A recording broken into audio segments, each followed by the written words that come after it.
ஆண்டவர் இயேசுவின் அன்பு சகோதரிகளே, உங்கள் அனைவருக்கும் ஜெபத்துடன் கூடிய அன்பு வணக்கமும் வாழ்த்துக்களும்.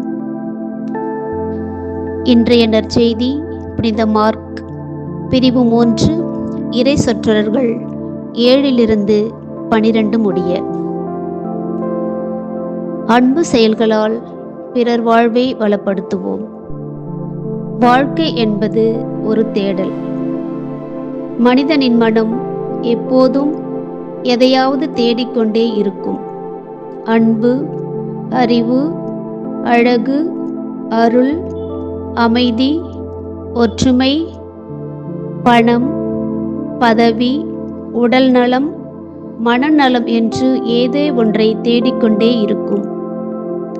இயேசுவின் அன்பு செயல்கள் மக்களை ஈர்த்தன. இயேசுவின் அமுத மொழிகள் அனைவரையும் ஈர்த்தன. இயேசுவின் வார்த்தைகளில் வல்லமை இருந்தது. உயிர் தரும் ஆற்றல் இருந்தது.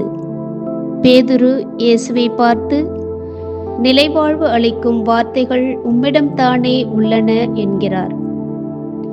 அவர் சொல்வதை கேட்கவும் தங்கள் பிணி நீங்கி நலமடையவும் வந்திருந்தார்கள். இயேசுவின் சொல்லும் செயலும் மக்களை ஈர்த்தன. நமது வாழ்விலும் அன்பு செயல்களால், இனிய சொற்களால் பலரை வளப்படுத்துவோம்.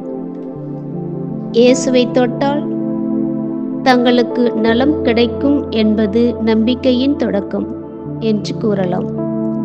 நம்பிக்கை என்பது உள்ளத்தில் உறுதியான பிடிப்பு கொண்டு கடவுளை பற்றிக் கொள்வதில் அடங்கும். இத்தகைய பற்றுறுதி மக்களிடம் இருந்ததால் அவர்களுக்கு கடவுள் இயேசு வழியாக நலமளித்தார்.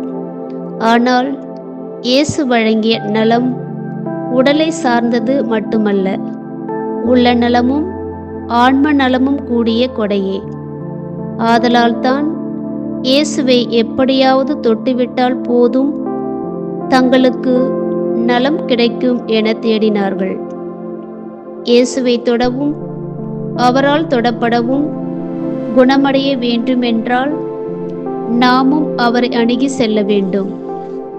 அப்போது நாமும் கடவுளின் வல்லமையை நம் வாழ்வில் உணர்வோம். நம் வாழ்வில் ஆண்டவர் இயேசு நம்மை தொடவும் நாம் அவரை தொடவும் முதலில் நம் அகக்கண்களை திறக்க வேண்டும். இறைமகன் நம்மை தொட நாம் அவரை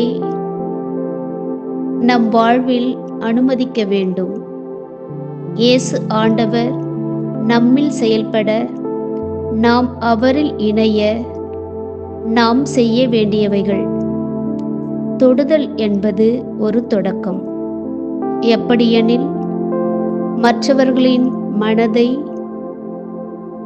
நம் அன்பு வார்த்தைகளால், மன்னிப்பு கொடுத்து ஏற்றுக்கொள்வதால், அனைவரையும் பாகுபாடின்றி உடன் பிறந்த சகோதர சகோதரிகளாக நாம் ஏற்பதால், குழுமத்தில் கூடி வாழ்ந்து கூடி ஜெபிப்பதால், இவைகள் மூலம் உறவும் மற்றும் உறவின் பரிமாற்றம் நிகழும். அப்பொழுது ஆண்டவரை நாம் முழு மனதுடன் தொட முடியும். அவரும் நம்மை தொட்டு நம்முள் குடிக்கொள்வார். எனவே நாம் திறந்த மனம் கொண்டு, நேர்மையான எண்ணம் கொண்டு வாழ முயற்சிப்போம். இறைமகன் இயேசுவிடம் அதற்கான வரம் வேண்டி ஜெபிப்போம். ஆமேன்.